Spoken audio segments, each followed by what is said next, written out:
Connecticut, which camera over here? One. Connecticut has the worst achievement gap in the country among white students and their black and brown peers. The worst in the country. Some lawmakers have offered a solution. We're here now with State Rep Jason Bartlett and education advocate Danielle Smith, who are both here. This is a big problem, right? It's been an ongoing problem, but things are getting a little serious now where the lawmakers are jumping in and advocates are saying, hey, it's got to stop. What's happening here now? What's the next step in this daunting challenge? Well, it is a historic campaign that we've undertaken. The Black and Puerto Rican Caucus has taken the lead, joined by folks like Danielle and a bunch of other education advocates. And we've already gone around the state. We've had 4 town halls, and we've invited parents, teachers, administrators, everybody involved to come forward and give us their best practices. We've come up with a 10-point plan to actually address the achievement gap in this state, to get the state prepared to apply to the federal government for these race-to-the-top dollars. For Connecticut, that's $200 million. And to also state to folks, regardless of race to the top, we want, demand, and expect education reform here in the state of Connecticut for our kids of color. It's time that we actually do something to get everybody in education here. Let's talk straight, though. When you talk about the achievement gap, isn't it really about a preparation gap?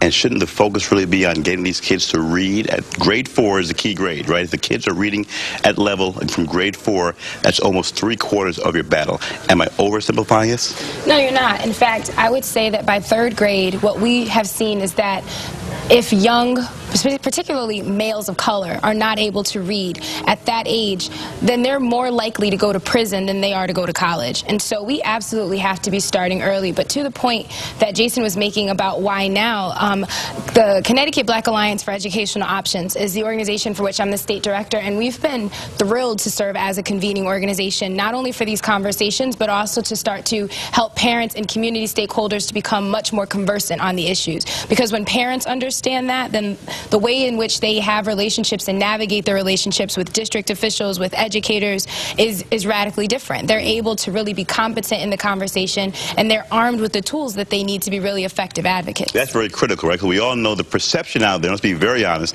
is that black parents, quote unquote, don't care about their education of their kids. That's what they say out there, that, oh, those parents don't care, that's why these kids are failing. Talk about that, because that's out there. It's not true. And I mean, even as just last night was a tremendous example of this. There was a hearing at the Capitol that dealt with, in particular, charter schools and the support that the state gives to them and the support that districts do or do not give to them. And there were parents, 100 parents, who showed up in the snow to come and to sit there and to discuss sort of why they cared, why this was important, just to express their support visibly. That's just one example. But we have parents who are in district schools and magnet schools, parents who absolutely care about this issue, who don't care what school type their child attends, but who just want to see that there are options within the public system that are high quality, that will prepare their children to be competitive. One of the biggest components of this is going to be parent empowerment.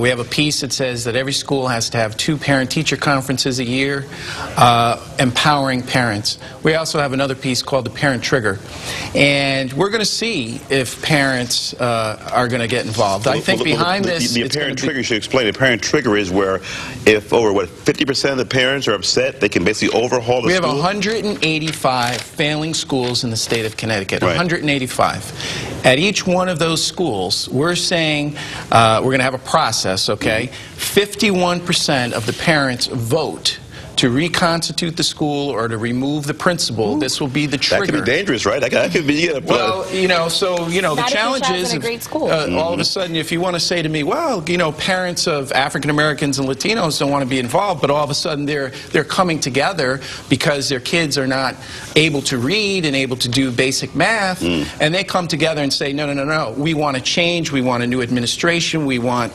to look at the teachers that are here, are they serving our kids? We want a conversation, and we want change. And accountability, right? Accountability. I want to, exactly. As a legislator, I want to empower parents. I want to have this conversation.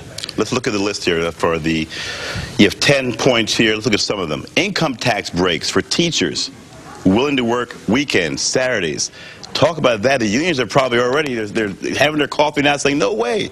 Talk about that. Well, I think teachers are willing to work longer hours and work Saturdays. It's a matter of money, right? I mean, everybody has to be compensated. But we know, Danielle and I know, that best practices, longer school days, Saturdays to do some remediation from the week or what have you. Well, the state has to be a partner. That's how I look at this.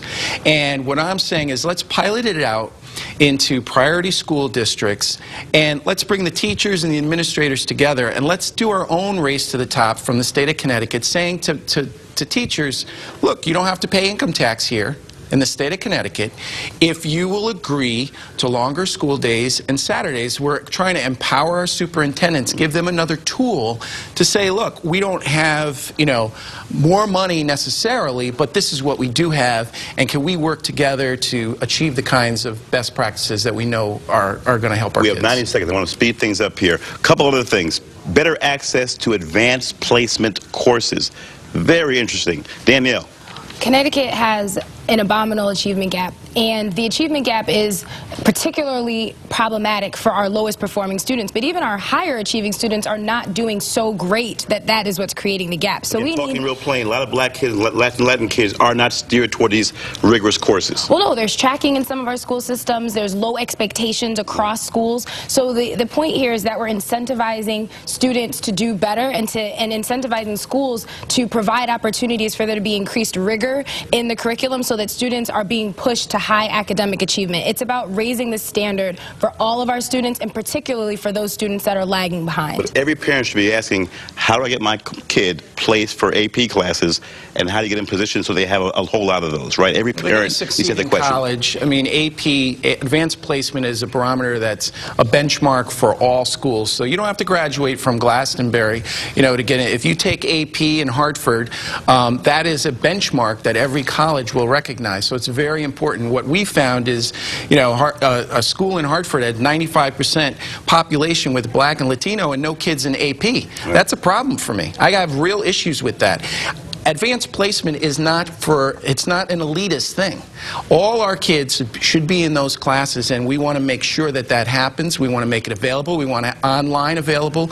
You want to say budget cuts? Fine. Offer it online. Let's get everybody going online in the state of Connecticut. We have budget problems, and offer some of these things online so that kids can go higher. I'm going to steal a few seconds from the third segment because this is very important. Another link here. Link teacher and administrators' evaluations to student performance. Put the money where their mouth is. 15 seconds, why that's so key. Well, right now we don't have a way of really knowing how effective our teachers are based on student performance. And this is not something that's just a punitive measure. It helps us to be able to offer the necessary support so that we improve the quality of teaching, the quality of instruction, and the efficacy of our teachers and our school leaders. And we know that schools that have great school leaders and effective teachers, that's critical to actually closing the gap. For race to the top, too. If we don't do that in the state of Connecticut, we're not going to get any federal dollars to improve education here in the state. If I don't move on, they're going to cut this show right here. This sits right here. Thank you very much, folks.